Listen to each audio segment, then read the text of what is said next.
Hi guys, welcome to Arun teach Kannada YouTube channel. So ಇವತ್ತಿನ ವಿಡಿಯೋದಲ್ಲಿ third year BA optional Kannada text book 4 question paper with solved answer paper ಬಗ್ಗೆ ತಿಳಿಸ್ಕೊಡ್ತಾ ಇದ್ದೀನಿ. So ಕೊನೆವರೆಗೂ ಎಂಡ್ವರೆಗೂ ನೋಡಿ ಹೇಗೆ ಡೌನ್ಲೋಡ್ ಮಾಡ್ಕೋಬೇಕು ಅಂತ ನಿಮಗೆ ತಿಳಿಸ್ಕೊಡ್ತೀನಿ. So let's start the lesson. So ಇಲ್ಲಿ ನೋಡ್ಬೋದು, ನಿಮಗೆ ಕ್ವಶನ್ ಪೇಪರ್ ತಿಳಿಸ್ತಾ ನಾನು ಆನ್ಸರ್ ಶೀಟ್ ಬಗ್ಗೆ ನಾನು ತಿಳ್ಕೊಂಡು ಹೋಗ್ತೀನಿ. ಸೊ ಈ ಒಂದು ಏನು ಮಾಡಿದ್ದೇನೆ ನಾನು, ಇದು ನಿಮಗೋಸ್ಕರ ಅಂತ ಹೇಳೋಕ್ಕೆ ಇಷ್ಟಪಡ್ತೀನಿ. ಯಾಕಂದರೆ ತುಂಬ ಜನಕ್ಕೆ ಕನ್ಫ್ಯೂಷನ್ಸ್ ಇದೆ, ಹೇಗಪ್ಪ ಎಕ್ಸಾಮ್ನ ಬರೆಯೋದು, ಹೇಗೆ ಒಂದು ಕ್ವಶನ್ ಪೇಪರ್ ಪ್ಯಾಟರ್ನ್ ಅರ್ಥ ಮಾಡ್ಕೊಳ್ಳೋದು, ಹೇಗೆ ಪ್ರಿಪೇರ್ ಆಗೋದು, ನಿಮ್ಮ ಒಂದು ಡೌಟ್ಸ್ಗಳಿಗೆಲ್ಲ ನನ್ನ ಒಂದು ಯೂಟ್ಯೂಬ್ ಚಾನಲಲ್ಲಿ ಒಂದು ನಿಮ್ಮ ಡೌಟ್ಸ್ ತುಂಬ ಕ್ಲಾರಿಟಿ ಕೊಟ್ಟಿದ್ದೀನಿ. ಸೊ ವೀಡಿಯೋಸ್ಗಳೆಲ್ಲ ನೀವು ನೋಡ್ಬೋದು. ಇಂಪಾರ್ಟೆಂಟ್ ಲೆಸನ್ಸ್ಗಳ ಬಗ್ಗೆ ತಿಳಿಸ್ಕೊಟ್ಟಿದ್ದೀನಿ, ಕ್ವಶನ್ ಪೇಪರ್ಗಳ ಬಗ್ಗೆ ತಿಳಿಸ್ಕೊಟ್ಟಿದ್ದೀನಿ, ಕ್ವಶನ್ ಪೇಪರ್ ಪ್ಯಾಟರ್ನ್ ಬಗ್ಗೆ ಹೇಗೆ ತಿಳಿಸ್ಕೊಟ್ಟಿದ್ದೀನಿ, ಲೆಸನ್ಸ್ಗಳ ಬಗ್ಗೆ ತಿಳಿಸ್ಕೊಟ್ಟಿದ್ದೀನಿ. 3 ಟೆಕ್ಸ್ಟ್ ಬುಕ್, ಹಾಗೆ ನೋಟ್ಸ್ಗಳು ಕೂಡ ನಾನು ಅಪ್ಲೋಡ್ ಮಾಡಿರುವಂಥದ್ದು. ಸೊ ಯಾರೆಲ್ಲ ನೋಡಿಲ್ಲ ನೋಡಿ. ಹಾಗೆ ಈಗ ಕೊನೆಯದಾಗಿ ಆನ್ಸರ್ ಶೀಟ್, ಕ್ವಶನ್ ಪೇಪರ್ನ ಆಧರಿಸಿ ನಾನು ಆನ್ಸರ್ ಶೀಟ್ ನಾನು ರೆಡಿ ಮಾಡಿದ್ದೀನಿ. ಸೊ ನಿಮಗೆ ಹೇಗೆ ಬರೀಬೇಕು ಅಂತ ಇನ್ನೂ ಒಂದು ಕಂಪ್ಲೀಟ್ ಕ್ಲಾರಿಟಿ ಸಿಗುತ್ತೆ. ಸೊ ಇಲ್ಲಿ ನೋಡಬಹುದು, ಟೆಕ್ಸ್ಟ್ ಬುಕ್ 4 ಕಾವ್ಯಮೀಮಾಂಸೆ ಮತ್ತು ಸಾಹಿತ್ಯ ವಿಮರ್ಶೆಯ ತತ್ವಗಳ ಬಗ್ಗೆ ತಿಳಿಸ್ಕೊಡ್ತೀನಿ. ಏಕೆಂದರೆ ಇದು ನಿಮ್ಗೆ ಗೊತ್ತಿರೋರು ನೋಡೋ ಅವಶ್ಯಕತೆ ಇಲ್ಲ ವಿಡಿಯೋನ. ಯಾಕಂದರೆ ಪಾಪ ಗೊತ್ತಿಲ್ಲದೆ ಇರೋರು, ಅಂದರೆ ಏನು ಅಂತ ಅರ್ಥ ಆಗದಿರೋರಿಗೆ ಈ ಒಂದು ವಿಡಿಯೋ, ಹಾಗೆ ನನ್ನ ಒಂದು ಪ್ರಯತ್ನ ನಿಮಗಾಗಿ ಅಂತ ಹೇಳ್ತಾ, ನಾನೇನು ನಿಮ್ಮಿಂದ ಎಕ್ಸ್ಪೆಕ್ಟ್ ಮಾಡಲ್ಲ. ನನ್ನ ಒಂದು ವಿಡಿಯೋಗೆ ಮೆಚ್ಚುಗೆ, ಒಂದು ಲೈಕ್, ಹಾಗೆ ನಿಮ್ಮ ಅನಿಸಿಕೆಗಳನ್ನ ಕಮೆಂಟ್ ಮೂಲಕ ತಿಳಿಸಿ, ಹಾಗೆ ಸಬ್ಸ್ಕ್ರೈಬ್ ಮಾಡಿ, ಹಾಗೆ ಹೆಚ್ಚಿನ ವೀಡಿಯೋಸ್ಗಾಗಿ ಅಂತ ಹೇಳ್ತಾ. ಸೊ ಇಲ್ಲಿ ನೋಡ್ಬೋದು, ಭಾರತೀಯ ಕಾವ್ಯಮೀಮಾಂಸೆ 2 ವಿಷಯಗಳಲ್ಲಿ ಕುರಿತು ಟಿಪ್ಪಣಿ ಬರೆಯಿರಿ. ನಾಟ್ಯಶಾಸ್ತ್ರ, ಅಭಿನವಗುಪ್ತ ಕಾವ್ಯ ಪ್ರಯೋಜನಗಳು ಕಾವ್ಯಗಾಗಿ. ನಾನಿಲ್ಲಿ 4ರಲ್ಲಿ ನಾನು 2ಕ್ಕೆ ನಾನು ಆನ್ಸರ್ ಮಾಡಿರುವಂಥದ್ದು. ಸೊ ಇಲ್ಲಿ ನೋಡ್ಬೋದು ನೋಡಿ, ನಾನು ನಾಟ್ಯಶಾಸ್ತ್ರದ ಬಗ್ಗೆ ಬರೆದಿರುವಂಥದ್ದು ಟಿಪ್ಪಣಿ. ಸೊ ನೀವು 1 ಪೇಜಲ್ಲಿ ನಿಮ್ಮ ಆನ್ಸರ್ ಕವರ್ ಆಗದೆ ಸಾಕು. ಸೊ ನೋಡ್ಬೋದು ಇಲ್ಲಿ. ಬಟ್ ನಾನಿಲ್ಲಿ 1ನ್ನೇ ಬರೆದಿರುವಂಥದ್ದು, 4ನ್ನು ಕೇಳಿದ್ದಾರೆ. ಬಟ್ ನಾನು ನಿಮಗೆ ಒಂದು ಹೇಗೆ ಬರಿಬೇಕು ಅನ್ನೋ ಒಂದು ಕ್ಲಾರಿಟಿಗೋಸ್ಕರ ನಾನು 1ನ್ನು ಅಷ್ಟೇ ಬರೆದಿರುವಂಥದ್ದು. ಸೊ ಇಲ್ಲಿ ಇದು ಬರೆದಾದ್ಮೇಲೆ ನೀವು ಕೆಳಗಡೆ ಉಪಸಂಹಾರ ಅಂತ ಬರೆದು ನೆಕ್ಸ್ಟ್ ಇಲ್ಲಿ ಕಂಟಿನ್ಯೂ ಮಾಡ್ಬೋದು. ಬಟ್ ನಾನು ಇಲ್ಲಿ ಜಾಗ ಸಾಕಾಗಲೇನೋ ಒಂದು ಉದ್ದೇಶಕ್ಕೆ ನಾನು ಈ ಥರ ಬರೆದಿರುವಂಥದ್ದು. ಸೊ ನೆಕ್ಸ್ಟು ಪ್ರಶ್ನೆ 2ರಲ್ಲಿ 2 ವಿಷಯಗಳನ್ನು ಕುರಿತು ಟಿಪ್ಪಣಿ ಬರೆಯಿರಿ. ಇದು ಕೂಡ 5 ಮಾರ್ಕ್ಸ್ಗೆ. ಮಾಧುರ್ಯ, ಸಾಂತರಸ, ಸಂಭಾವನೆ, ವಿರಹ, ಚಿತ್ರ, ತುರಂಗ, ನ್ಯಾಯ. ಸೊ ಇದರ ಬಗ್ಗೆ ಇಲ್ಲಿ ನೋಡ್ಬೋದು. ಸೊ ನೀವು ಇದೇನು ಸ್ಕ್ರೀನ್ಶಾಟ್ ತಗೊಳ್ಳೋ ಅವಶ್ಯಕತೆ ಇಲ್ಲ. ನಾನು ಕಾಮೆಂಟ್ ಸೆಕ್ಷನಲ್ಲಿ, ಡಿಸ್ಕ್ರಿಪ್ಷನಲ್ಲಿ ಲಿಂಕ್ ಹಾಕಿದ್ದೀನಿ. ಸೊ ನೀವು ಡೌನ್ಲೋಡ್ ಮಾಡಿಕೊಂಡು PDF ಡೌನ್ಲೋಡ್ ಮಾಡಿಕೊಂಡು ನೀವು ನೋಡ್ಬೋದು.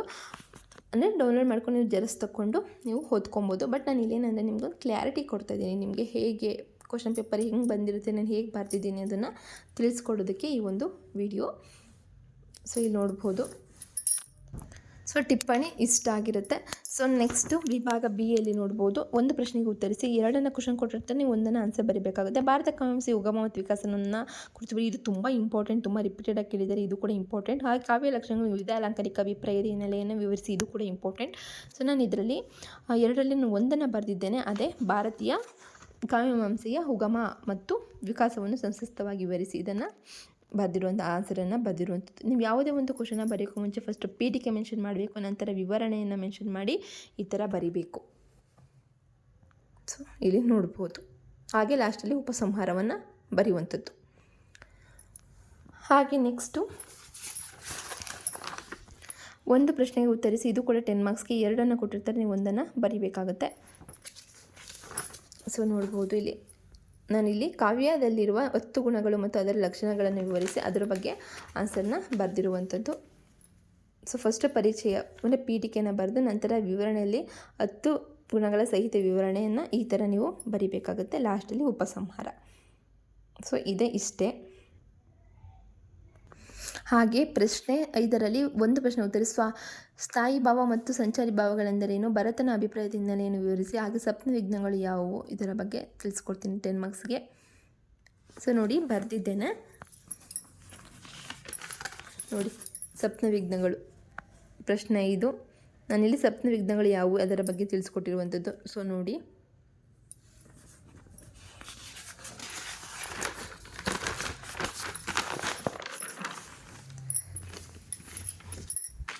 ಹಾಗೆ ಕೊನೆಯದಾಗಿ ಉಪಸಂಹಾರ.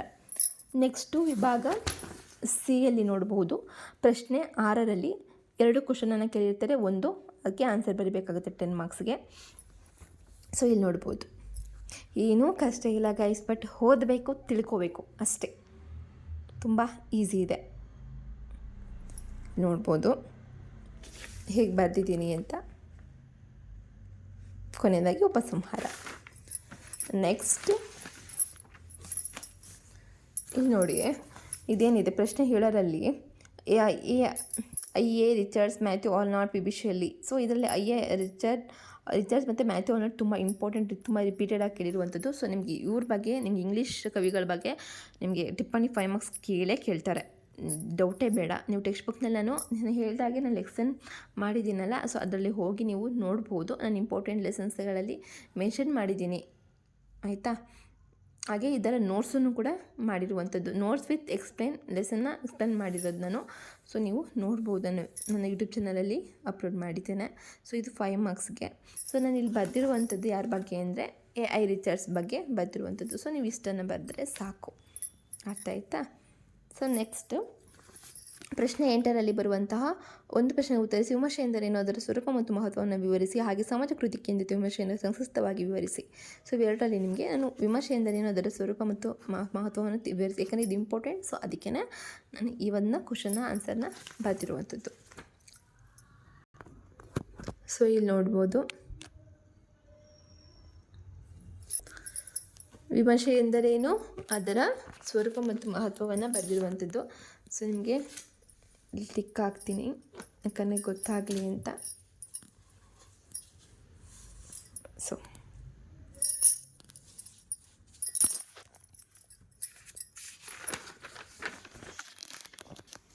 ಇಲ್ಲಿ ನೋಡಿ ಇಷ್ಟು. ನೆಕ್ಸ್ಟು ಒಂದನ್ನು ಕುರಿತು ಟಿಪ್ಪಣಿ ಬರೀರಿ, ಲಾಸ್ಟ್ ದೆ ಆ್ಯಂಡ್. ಇದು ನಮಗೆ ಫಸ್ಟ್ ಇಯರ್ ಸೆಕೆಂಡ್ ಇಯರಿಂದ ಆಧರಿಸಿ ಈ ಕವಿತೆಗಳನ್ನು ನಮಗೆ ಕೊಟ್ಟಿರುವಂಥದ್ದು. ನಮಗೇನಿಲ್ಲ, ಹಸಿವಿನಿಂದ ಸತ್ತೋರು ಸಜ್ಜಿಗಲಿ ಒತ್ತೋರು, ಇದರ ಹಿಂದಿನ ಒಂದು ನೋವಿನ ಭಾವಾರ್ಥವನ್ನು ನಾವು ಬರಿಬೇಕಾಗುತ್ತೆ ಅಷ್ಟೇ. ಇಲ್ಲಿ ನೋಡ್ಬೋದು, ನಾನು ಅದೇ ಇದಕ್ಕೇ ಹಸಿವಿನಿಂದ ಸತ್ತೋರು ಇದು ತುಂಬ ಇಂಪಾರ್ಟೆಂಟ್, ತುಂಬ ಸಲ ಕೇಳಿದ್ದಾರೆ. ಸೊ ಅದಕ್ಕೆ ನಾನು ಇದರದ್ದೇ ಬರ್ತಿರುವಂಥದ್ದು. ಸೊ ಇಲ್ಲಿ ನೋಡಿ, ಈ ಥರ ಬರಿಬೇಕಾಗುತ್ತೆ. ಕವನದ ವಿಮರ್ಶೆ ಅಂತ ಬರೆದು, ಈ ಕವನದಲ್ಲಿ ಸಮಾಜದ ಬಡ ಜನರ ದುಃಖ ಭರಿತ ಸ್ಥಿತಿಯನ್ನು ತೀವ್ರವಾಗಿ ಚಿತ್ರಿಸಲಾಗಿದೆ. ಹಸಿವಿನಿಂದ ಸತ್ತೋರು, ಸೈಜುಗಳು ಒತ್ತೋರು, ಒದಿಸಿಕೊಂಡು ಹೊರಗಿದೋರು ಎಂಬ ಸಾಲುಗಳು ಜನರ ಶ್ರಮ, ಹಸಿವು, ನಷ್ಟಕರ ಜೀವನವನ್ನು ಸ್ಪಷ್ಟವಾಗಿ ತೋರಿಸುತ್ತದೆ. ನನ್ನ ಜನಗಳು ಎಂಬ ಪುನರಾವರ್ತನೆ ಕವಿಯ ಆಪ್ತ ಭಾವನೆ ಹಾಗೂ ಅವರ ನೋವಿನೊಂದಿಗೆ ಹೊಂದಾಣಿಕೆಯನ್ನು ಸೂಚಿಸುತ್ತದೆ. ಸೊ ಈ ಥರ ಒಂದು ನಿಮ್ಮದು ಆನ್ಸರ್ನ ಬರಿಬೇಕಾಗುತ್ತೆ. ಸೊ ನಿಮಗೆ ಒಂದು ಕ್ಲಾರಿಟಿ ಸಿಕ್ತು ಅಂದ್ಕೋತೀನಿ. ಹಾಗೆಯೇ ನಿಮಗೆ ಇಷ್ಟ ಆದಲ್ಲಿ ಲೈಕ್ ಮಾಡಿ, ಹಾಗೆ ನಿಮ್ಮ ಅನಿಸಿಕೆಗಳನ್ನ ಕಮೆಂಟ್ ಮೂಲಕ ತಿಳಿಸಿ ಈ ಒಂದು ವಿಡಿಯೋ. ಹಾಗೆ ನಿಮಗೆ ಕಮೆಂಟ್ ಸೆಕ್ಷನಲ್ಲಿ ಡಿಸ್ಕ್ರಿಪ್ಷನಲ್ಲಿ ಲಿಂಕ್ ಹಾಕಿರ್ತೀನಿ. ಸೊ ಇದರ PDF ಲಿಂಕನ್ನು ಹಾಕಿರ್ತೀನಿ, ಡೌನ್ಲೋಡ್ ಮಾಡ್ಕೊಂಡು ಸ್ಕ್ರೀನ್ಶಾಟ್ ತೊಗೊಂಡು ನೀವು ಓದ್ಕೋಬೋದು. ಯಾಕಂದರೆ ನಾನು ಇಂಪಾರ್ಟೆಂಟ್ ಏನು ರಿಪೀಟೆಡಾಗಿ ಕೇಳಿದರೆ ಆ ಕ್ವಶನನ್ನೇ, ಅಂದರೆ ಕ್ವಶನ್ ಪೇಪರನ್ನೇ ಆಧರಿಸಿ ಬರೆದಿದ್ರು ಕೂಡ ಇಂಪಾರ್ಟೆಂಟಾಗಿ ಕೇಳಿರುವಂಥ ಕ್ವಶನ್ಸ್ನ ನಾನು ಮೇನ್ ಆರಿಸಿ ನಾನು ಬರೆದಿರುವಂಥದ್ದು ಆನ್ಸರ್ನ ನಾನು. ಸೊ ಇದು ನಿಮಗೆ ತುಂಬ ಹೆಲ್ಪ್ಫುಲ್ ಆಗುತ್ತೆ. ಸೊ ಐ ಹೋಪ್ ನಿಮಗೆ ಈ ವಿಡಿಯೋ ಇಷ್ಟ ಆಗಿದೆ ಅಂತ. ಸೊ ಇಷ್ಟ ಆದರೆ ಲೈಕ್ ಮಾಡಿ, ಹಾಗೆ ನಿಮ್ಮ ಅನಿಸಿಕೆಗಳನ್ನ ಕಮೆಂಟ್ ಮೂಲಕ ತಿಳಿಸಿ. ಹಾಗೆ ಹೆಚ್ಚಿನ ವೀಡಿಯೋಸ್ಗಾಗಿ, ಹಾಗೆ ನೆಕ್ಸ್ಟ್ ಟೆಕ್ಸ್ಟ್ ಬುಕ್ 5 ಬಗ್ಗೆ ಅದರ ಕ್ವಶನ್ ಪೇಪರ್, ಸಾಲ್ವ್ಡ್ ಪೇಪರ್ನ ಆನ್ಸರ್ ಪೇಪರ್ ನೆಕ್ಸ್ಟ್ ವೀಡಿಯೋದಲ್ಲಿ ನಿಮಗೆ ತಿಳಿಸ್ಕೊಡ್ತೀನಿ ಅಂತ ಹೇಳ್ತಾ, so see you the next video. Bye, take care.